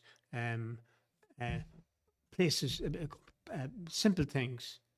Houses were cold. Yes. People, you know, young people, relatively young people, husbands and wives in bed, right? But that was the most natural thing you could do. You know what I mean?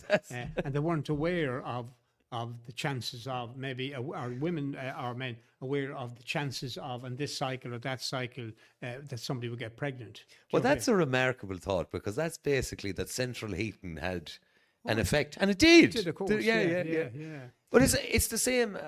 He's Peterson or that. He makes some very good points about women in the workplace and how period control and that had a big effect on that. Where you had products where, all of a sudden it wasn't as big of a deal. Right, Yeah.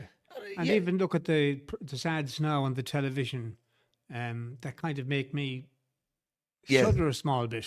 Yeah. But that's progress, and not male or female, but ability should get you where you're going. If you were to describe your political ideology after a lifetime of working and study and the whole lot, what would you? It's hard in Ireland. You see, we have. I'm thinking. I was a councillor for a while. I didn't mention that. Oh, fair play to you. Yeah. I was chairman of Ballina Town Football Club, and we were building a clubhouse. Yes. And I think we got around 150, 60 grand from the government in a grant. Yes. But soccer isn't like rugby. Yes. Yeah. People don't have the same amount of money. They Yes. don't have access to that. And I played rugby all my life. They don't have access to it. Yes. Of all the games that are played in Ireland, soccer traditionally would have been of fellas that were either unemployed or were in jobs that didn't pay an awful lot. Yes. So I was thinking about that anyway, and somebody came along and asked my wife, would she go forward to a much better person than me? Would she go forward for the Progressive Democrats at the time? Was that Mary Harney? It was Yes. Mary Yeah. Harney, Yeah. And she said no. She was she had I was happened to be in the room, and they happened to ask me. I knew nothing about politics. I never heard politics discussed in our house. How lucky ever. you were. Yeah, never. And yet we had all the Fianna Fáil and Fine Gael meetings and all the IRA meetings Yes. in the hotel at the time. Yeah. The IRA came in as the North Mayo Historical Society. Okay. So there'd be on the same night, there'd be a Fianna Fáil meeting and a Fine Gael meeting, and when they finish, they'd be all below in the bar drinking. Yeah. And so what's the difference? Say, if we look at, say, Ireland at the moment, would it not be the decent thing to do because there's no difference between Fianna Fáil and Fine Gael, and there's no difference between them now, today, when they get into government. They do the exactly same things, okay? So they're in government now, and they should join up, and at least we'd have a left and a right wing, and people could decide then not on what happened in 1922, but on 2025, what the issues are today. Do you know what I mean? That doesn't mean now there could be another party could come up. Do you know what I mean? Yeah. So I think it's time to have a not just two middle of the road. And look, we're not the only one. Like in Britain, Tony Blair took the Labour Party and brought it into right beside the Conservative Party in order to get elected. Yeah. No, I don't. We have good TDs up in Ballina, fairly good TDs, and I vote for people that I think would do most, like all people do, for the area, the specific area in which I live. I think a lot of the time it's down to the person and not the party.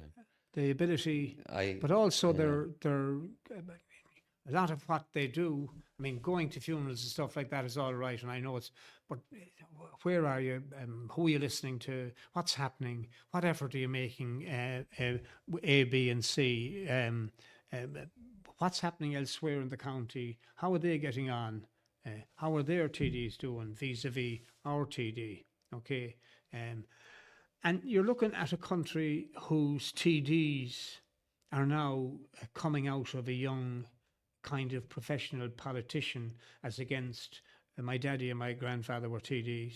You're looking now at a situation where people are stating quite early on when they come out with their degree, I'm going to go into I'm going into politics, and I'm deciding which party I'm going to go for. And we have a lad called Mark Duffy in Ballina, who's involved around the community.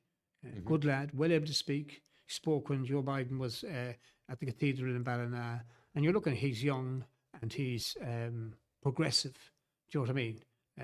But the big thing is, lovely to look at you, lovely to be progressive. What's happening? Do you know what I mean? So our communities are probably driven more by volunteers, and have been. They call them volunteers now. They used to call them volunteers, say in a variety of organisations, whether it be sporting, drama, in charitable organisations, in a throng of organisations in the town. And I'm blessed to come from Ballina. We have a fantastic town, with a fantastic amount of people who are involved in the coaching and stuff like that of families throughout a variety of things, including sport. Do you know what I mean? People. You were, from your background, you know, in the hotel, and then you were obviously a very professional man who worked hard all of your life. Right. That would give you a status, in my viewpoint, of someone who is what I'd refer to as middle upper class, someone, Right. you know, God, and you yeah. deserve to be. No, You've worked I know. incredibly hard to Yeah. do it. Yeah.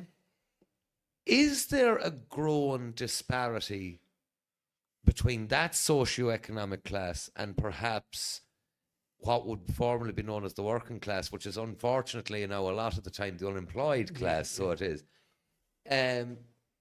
Is that chasm growing? I don't know. I'll tell you what, when I was in the pub business, when it came to an election, Yes. and there'd be people in the pub, there'd be Fianna Fáil here, Fine Gael here, Sinn Féin here, and whatever they were, the Workers' Party. Yes. Right. Yeah, yes. But none of these fellas in the Workers' Party had ever worked. I've noticed. So- that. I have noticed. So, yeah. so the thing is, I think the thing is, if you put your mind down to it, the barriers aren't there. I think people have to be a small bit smart and say, well, I'm not the most, maybe, and I can say that about myself, I'm not the most intelligent person in the world, but I could be a good carpenter. And Yes. there's a very good living for a carpenter around here, like, Yes. you know, or I could be a good plumber or a good electrician or a good tiler or just throngs of stuff there. Yeah. And if I did, or a good painter, Yes. and I could do, and if I stuck with, say, Jimmy the Painter for a year, Yes. I'd say to myself then, well, I'll take job. I can be talking to people. What do you small? I can start off with small jobs, and and what's that? That's cash in hand. Yes. Yeah, I can do that for you. And then you get yourself a van and stuff, or whatever you get yourself, and all of a sudden you're in the business. And then it depends how hard are you willing to work. Yes. Do you know what I mean? And if you work hard and get enough work, then you will succeed. You know what I mean? Well, this is one of, like, I'd be familiar with a lot of people who would be referred to as anti-immigrant. I was referred to it. It wasn't the case with myself, but I have met people who are. Right. And really and truly, a lot of the time, it's sheer jealousy. It's the fact that they feel this person who has just came is getting the same as I am, despite me being around here. It's almost as if they say, I should be getting more. When in actual fact, what I'm saying is, well, you've been here a very long time and you've got every opportunity under the sun, and what you've decided to do is waste the great deal of them. But I do see a problem. There are some, like I meet some lads and girls, young lads and girls, who have came from, we'll say, the working class background. Right. And they're incredibly good people.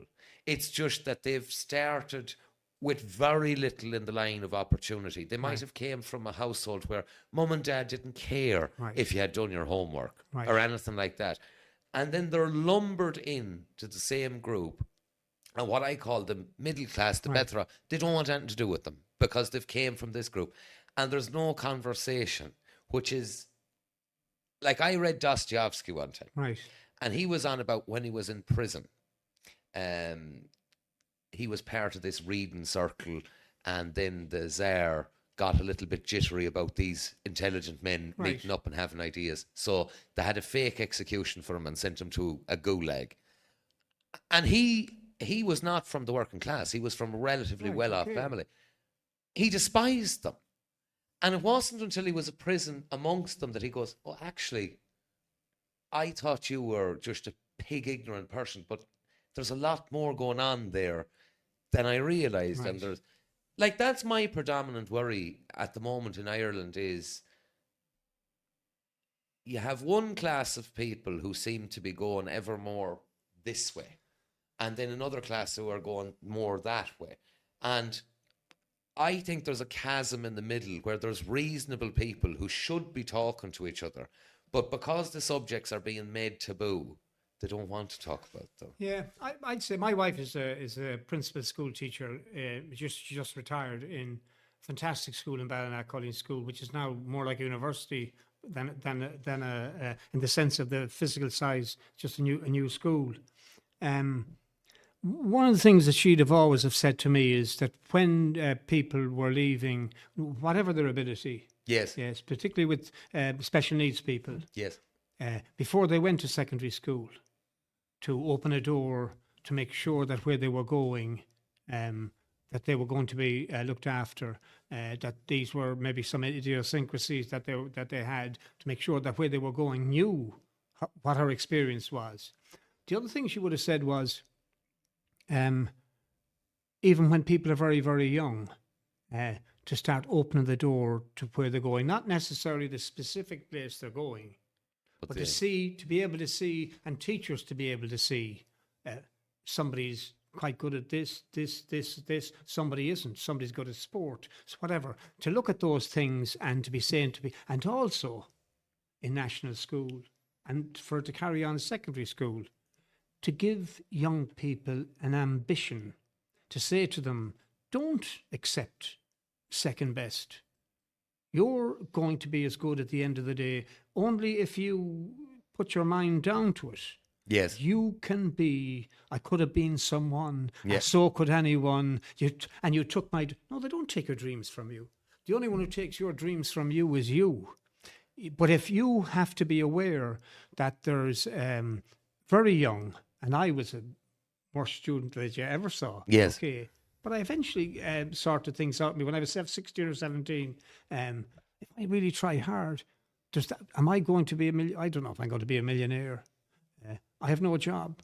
Well, then, if they offer me a job in SuperValue, I'll take it, and I'll do a great job, and I'll have my eye out, right, to see, and people will say, if you're in a job, and you're doing it very good, no matter what it is, sweep of the road, people will say they'll consider you. Do you know what I mean? They'll consider you for a promotion. Or somebody else will come in and say, "See a man over there, yeah, geez, I'm short of somebody. He's good. Is he good?" And they'll ask, "Is he a good lad?" He is. He's a good lad. Yeah. And the opposite side of that, I'll tell you a little story. Barry McLaughlin used to come into the pub to me, and we opened the restaurant with the pub. And I said to him, "There's a lady come in looking for a job." She was going to do the wash up in the restaurant. And he said, "She's brilliant." She said, "We'll be broken hearted to see her going." I said, "Right." Well, I said, "What can I do about it?" He said, "You're okay." He said, "Whatever, like that." And she came up anyway, and no names. She was useless. So I said to Barry, "What the hell?" I said, "What did you do?" He said, "It was the only way I could get rid of her." So there's two sides of the coin. Some people want to be in work, Yes. but they don't want to do any work. And some people, and it's focus. It's just you saying to yourself and seeing for yourself, if I want to be someone, it's not going to happen by itself. It's going to happen because people are going to try. And I've seen them. I've seen the people that I worked with that come in the door on the bottom floor, like come in doing packing shelves, and then went up and turned up at time and worked hard and got to the bottom of the management rung and worked their way to the top of the management rung, and then decided, well, I can do this for a while, and then went off. Particularly one lady went off and opened up her own company now, and she's a successful company, right? So, and look, she was exceptional. But everybody can be exceptional. You know what I mean? But you cannot go to sleep on your exception. You know what I mean? You have to work hard. But is there, and your wife would be a very interesting person to speak to too, because I would. Well, when I'm speaking to her again, I'll give you a shout. Yeah, but when it comes to a teacher, and I've spoken to teachers about Right. this, they can pick out who is academically sound and who is going to get there but needs a bit of a nudge, and who it's a complete waste of time. And what I'd be saying is, at 13 or 14, if you have professional people who can make those judgments, because this is on the continent, they do this, Germany and Switzerland, Right. they do it. What they basically do is they kind of push them down the more technical Right, route. okay. And they say, well, Johnny is a big lad. He's a strong lad. Right. We're not going to have him in college at philosophy or something. So Right. there's a problem with block clear or plaster or that, and we think we could nudge him in that route. Everyone in Ireland wants their kids to go to college, and I don't think that's It's not wise. no, and they won't fit in the colleges I don't anyway. think it's Yeah. wise. I think the thing to in discussing this is not everybody develops at the same rate.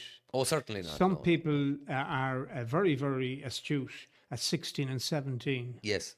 Yeah. It takes some of us other people to get to 28 and 29 to get the same kind of focus that you need. Yes. But like the thing, say, with the older education or whatever they call it, it's never too late. No. It's never too late to go in and say to you, right, I'm stuck in a bit of a hole here, but now I can decide, right, I'm going to do something. I'm going to be somebody. And a load of people would say to you, I was doing the buildings, but I didn't see it. And at night time or whatever, I went off after I knew what this thing was about. Yeah. And I went off and did engineering at night time. Yeah. Well, a remarkable amount of men after 2008 went from construction into Right, factories right, and okay. industry and stuff like that. Yeah, Can I find you a very, very interesting character. I must admit. Can I take you back to the emigration thing again? Yes.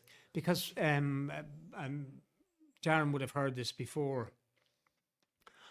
But when I started writing, a fella called Joe Gallagher from Tourlestrane, right? Yes. He was coaching us at Gaelic football. I used to play a bit of Gaelic football.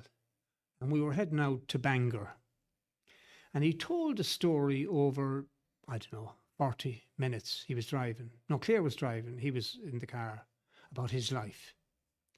And I always wanted to get the chance to recite it. Oh, please. Yeah, Would love to hear somewhere it, in. if that's all right. Yeah. So it's a longer story now, but anyway, and I hope I can remember it. He stood on the railway platform beside his mam and his dad, a stark and frightened figure. His eyes were full and sad. A blind leap into the abyss that was to him unknown, to leave behind dear Tourlestrane that held his heart, held his home. He was a big lad for 13 years, yet he was life's child. He'd never been to Sligo town, never mind the world so wide. Now he was off to London by rail and then by boat. All he was in this wide world was in his bag and in his coat. His dad had given to him 2 large 10-bob notes, one to buy a ticket for the trip by rail and boat, the other in his sock to hide until he got a job. If the London boys got wind of it, they'd ambush him and rob. The train's shrill whistle startled him as it steamed, it puff and float. It was time for him to go now. His chest was in his throat. Oh, Joe, his mother whispered, with a lonesome haunting sigh, the sound of which locked in his heart until the day that he would die. He wiped the window of his carriage for his mam and his dad to view. He smiled and cried and waved at them. They were all the love he knew. Then he took a and then he it's just for a second. It stopped myself. Don't worry, we can edit it As in the train began to flow. The conductor then in suit and cap opened the carriage door. Sit down, young man, as the train had swayed, as he stepped beside the door. He scrutinised Joe's ticket, the destination he did note, and then declared, your first stop will be the town of Ballymote. As the train approached Ballymote, the brakes did screech and scream. He looked out the window at another sad family scene. A young lad hugged his mother till his dad pulled them apart. The young lad picked his leather bag. It was his time to depart. The young lad knocked on Joe's carriage door and asked, is that seat free? As he sat down, he sniffled. His tears were plain to see. Then he took out his handkerchief and exploded through his nose. I wasn't really crying, were the whispered words he chose. A knock came to the window as the train began to run. The boy's mother pointed at Joe, then she pointed at her son. As the train began to race, she kept pointing at the two. Miles had gone before Joe realised what she wanted him to do. So he plucked up his courage. He said, my name is Joe, and I'm from Tourlestrane, and I'm going to London town to get a job and be a man. The young lad then looked up at him. This seemed to calm his fear. Things mightn't be so bad if he had a friend to share. So they got to know each other on the way to Dublin town. Sean, Joe's new friend from Cloonacool, began to settle down. When a lady pushing teapot asked if they'd like something to eat, they wolfed down their tea and scones, an unexpected treat. They both sat by the window and watched the world go by, at farmers toiling in the fields, noting how the land did lie. Sean did comment looking, if we had land so rich and green, I'd be working with me dad today, not in this limousine. Soon curiosity did them best, the train to investigate. They had a sudden urge they needed to alleviate.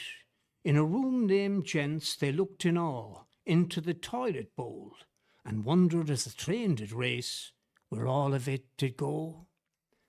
The train's relentless progress did both boys reassure, but when they reached Dublin town, the world would open the train's door. They decided that two young lads from the village and from the heather, with Sligo pluck, would proudly stand and face this world together. The bus, it had an upstairs that took them to North Wall. They watched the cattle herded on as night began to fall. As they showed their tickets, the man said, "You're too young to let through." Sean smiled and pointed at a couple in the other queue. "Well, young man, I'm an officer of the Customs and Excise, so stick with your parents. That is my best advice." "Thank you, sir," was Sean's reply, as both boys rushed aboard. A guilty, gleeful, downward smile was all they dared afford. Their first challenge having been overcome, Joe congratulated Sean. "I'd never thought of doing that if I was there till dawn. I didn't think. It just came out," said Sean with a quick reply. "Sure, we had no tickets to take us home if we'd been disqualified." They jinked through the swarming boat and flew out onto the deck. Their fears evaporated for a while. They didn't give a feck. Then a giant cow emptied its lungs as the boat did disembark. Two lads looked back till twinkling hills had vanished in the dark. As the boat left the safe harbour, a storm did quickly grow. The ship's creaking echoes frightened them as howling gale did blow. They could hear the engine struggle to climb the mountainous sea, and prayed and crossed their fingers our two brave deportees. As morning's darkness brightened, the distant coast appeared. To be on terra firma was all the two lads cared. For all night long, as the boat surged up and endlessly fell down, they were so sick they thought it might be easier to drown.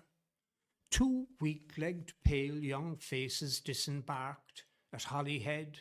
Such relief to be ashore, not on the cold seabed, and followed the spilling crowd to catch the midday train, the last leg of their journey, for London town to gain. Passengers of all ages, their parcels, caps and shawls, quiet nervous conversations, and screaming babies' calls. Caution saturated, an atmosphere it did bestride. Asleep and drunk snored on the seat, no one would sit beside. As their train forged a trail through the North Welsh countryside, what would their future hold? Their concern they couldn't hide, for when they reached London town, they had no one to meet. How and where they'd live and work, or end up on the street. Joe closed his eyes as he sat there, to his God did make this prayer. "I am leaving home, home into Listran, off into the great unknown, to become a man. No one to mind me, I am all alone, huddled in this speeding train, far, far away from home. My heart is aching for my dad and mam. Are they thinking of me at home in Tourlestran? God, please take care of me. I am but a child, lonely and afraid, from my home exiled. I am leaving home, home in Tourlestran, off into the great unknown, to become a man." Sean looked into his pal's face. It reflected his own fears and lipped a little nervous smile, for he too was close to tears. Last stop, Paddington, a flowerful accent did declare. Oh, passengers, disembark, man, don't leave no baggage here. Our two young lads then picked their bags, breathed in deep and long, stepped out onto platform 5 to follow the rushing throng. Some were met and hugged by family and friends. Some looked around, then climbed the stairs to reach their journey's end. Sean and Joe tugged their bags out into the night to weary and lonely travellers, transfixed in silver light. A big black taxi stopped and the driver pulled his window down. He said, "For £0.50 I'll take you nearly anywhere in town." Then he shook his head and he exhaled, for somehow he seemed to know. He said, "Bloomin' Paddy, children, I bet you have no place to go." "You're right, sir," says Joe. "We've come from Ireland on the train. If you could tell us where we might find a job, you won't hear us complain." "Did you ever hear the like of that?" says the driver as he took flight. "It won't take you long in London town to find a building site." They both inhaled their courage, then out into the dark until their legs and arms ached. Then they heard the morning lark. Still on they journeyed into the dawn until they saw a towering sign and sighed and smiled, for even they had heard of Mac Alpine. As workers arrived, they asked a chap who smelt and looked half cut where they might apply for a job, and he pointed to a mobile hut. Then he joined the other workers. They all began to smile. Was this the best that they could send from poor Green Erin's Isle? Joe knocked with trepidation and was told to come on in. A lady looked up from her desk. She couldn't disguise a grin. "Well, what do ye want?" Her voice was sharp and cold and severe. "It's men we want. We don't employ young children here." Before the boys could say a word, a voice came from inside. "Who is that, Lisa?" in an accent even London couldn't hide. "Two young boys with suitcases. I think they're looking for work." "I'll soon get rid of them," she said, with an unsympathetic smirk. "Where are they from, Lisa?" the voice inside did ask. Its intonation caressed their ears, its source it couldn't mask. "I'm from Clonakul," said Sean. "I'm the son of Michael Dan." "I'm Joe Gallagher's son," said Joe. "I'm from the village of Torlestran." A smiling face around the door did suddenly appear. "Joe Gallagher, the blacksmith?" His question plain and clear. "Yes, sir," said Joe. "That's me. But how did you know?" "We played as boys," said smiling Mick, "on the high road long ago." Then a savage pull for home that Mick O'Connell could not ignore. He said, "Lisa, ring Mary McLaughlin, I have 2 for room and board. And that drunk who makes the tea each day, you can furnish him his cards. I have 2 new expert tea makers, so give him my regards." They worked for Mick O'Connell for 20 years or more. He was a hard taskmaster, but they loved him to the core. He once told them of his parents, of their hard lives with great respect, and how to honour those lives every day. He'd always do his best. They didn't see him very often, but he kept his eye on them as they grew from naive Sligo boys to tough McAlpine's men. When they struggled with young men's troubles, and God knows they had their share, as if by magic, Mick O'Connell would appear. So when Joe got married, it was on Mick that he did call, to godfather his first child, that great honour to install. And on Fridays sometimes Mick would arrive with a block of ice cream. Before the children went to bed, he'd tell them stories of old Sligo They listened to every word he said. On entering, he'd proclaim, "It's Uncle Mick. I'm only here for the crack." And the children would run downstairs to see what was hidden behind his back. And they'd pull and drag and they'd tickle him. And he'd laugh till he was in tears. It was the way with their Uncle Mick for years and years. They all shook with tears when Mick O'Connell died, without a hint of shame. Joe and Sean helped carry out his coffin, for he had asked for them by name. And Joe and Sean often wondered of their destiny and the mystery of God's plan, and of their hero, no, their saviour, on that fateful day, Mick O'Connell, the man from Touristran. Sinead?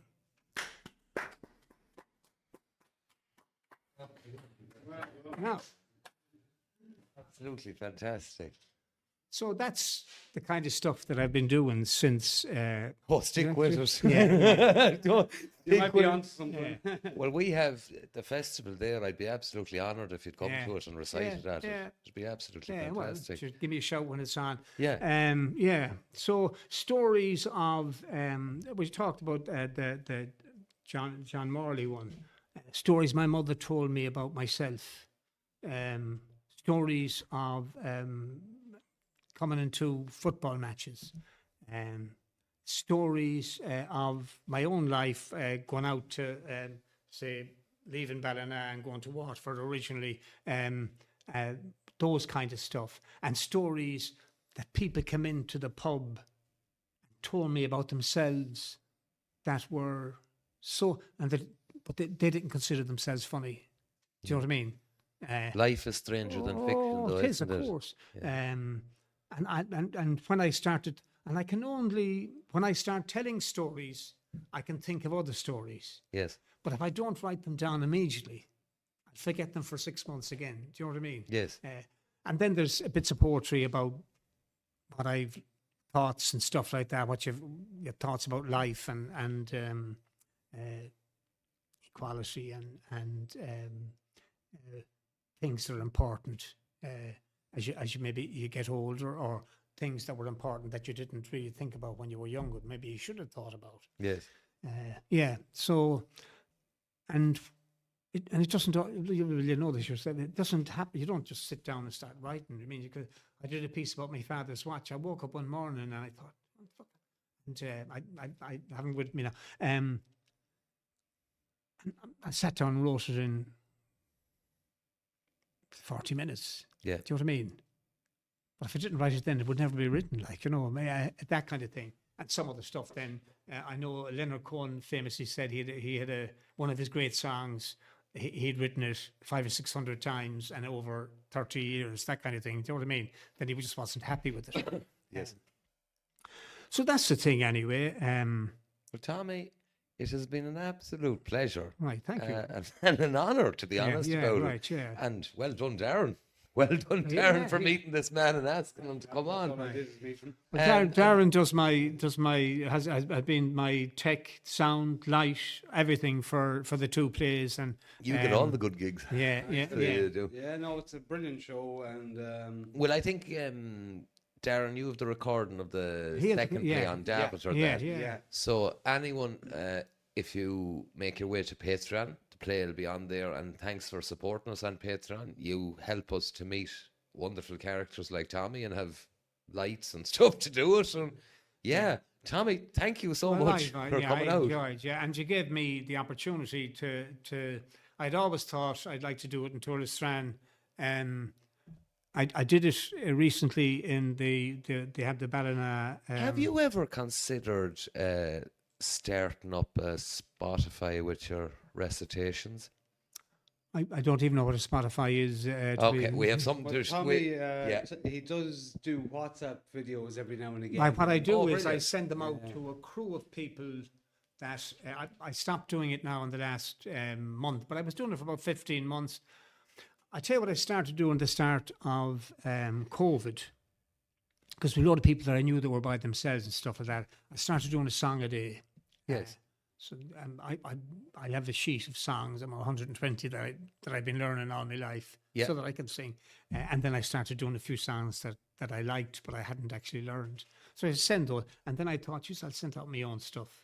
So I started sending out. So it's mostly humor stuff. It's that stuff that's a sad, but not a sad thing think that that- happened to her Strand. That's a wonderful recitation. Yeah. And so many done it. Do you know, there was 10, I think there was 10 in my dad's family in London at the one time, like, do you know? I met a lady on the street one day. She said, "Fuck you, Tommy Cooke. You ruined my mascara." Oh, she was crying. She was crying. Yeah. Excuse me. And yeah, because it touches. It's a touch for so many people. Do you know what I mean? And some of the stuff then is of a similar nature in the sense of its stuff. You see people that are a bit different years ago, and people kind of smiled at them, the idiosyncrasies and stuff. Now there'd be white coats to be taken away and put Yes. somewhere because they're not. They don't fit the what we expect people to be. But there has to be space for. Well, he was my best man at the wedding. I have no problem saying it, 19 and 20 respectively. So I can't imagine what it was like to be 13. Yeah. But we're 19 and 20 and we went from Rosslare to Fishguard. Yeah. And I tell you, it's bloody hard looking at the island just getting smaller as Yeah, you fuck's sake. pull away. Yeah, It's not yeah, nice. Yeah. Tommy, thank you Not so at much. all, not And at all. what I'm going to say to everyone here, what we're going to try and do is tell Tommy how to do a Patreon or a Spotify or something. You need to have a platform of some description, so you do. Yeah, it certainly would Yeah. be. And that, just to kind of put your stuff out there a bit more. Yeah, you know, exactly. Yeah. So, YouTube and stuff. yeah. And if people are around on the 24th or 25th, and where you're fairly close to Ballina here, and they feel like supporting the Song for Palestine thing that we're going to do, Yeah.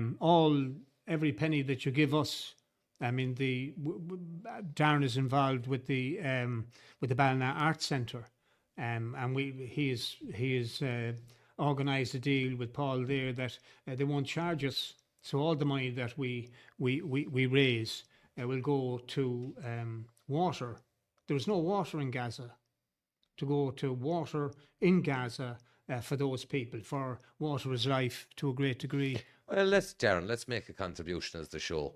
Do you know? We'll make a contribution as the show. You might Yeah. come up. Oh, no, Yeah. I might sit beside himself though. He is the best. He is the best seat in the house. Yeah, that's I've right. been to a few things, and Yeah, he is the yeah. best seat in the house. But he's a He's a he's whiz. he's a whiz kid. He is. Yeah, he's a yeah, whiz. he Of is, yeah. Tommy, thank you for it, Okay, and to you're all very you welcome. out there, thank you very much for being with us. Thank you, Tommy. That was excellent. Yeah. Oh, Darren, well.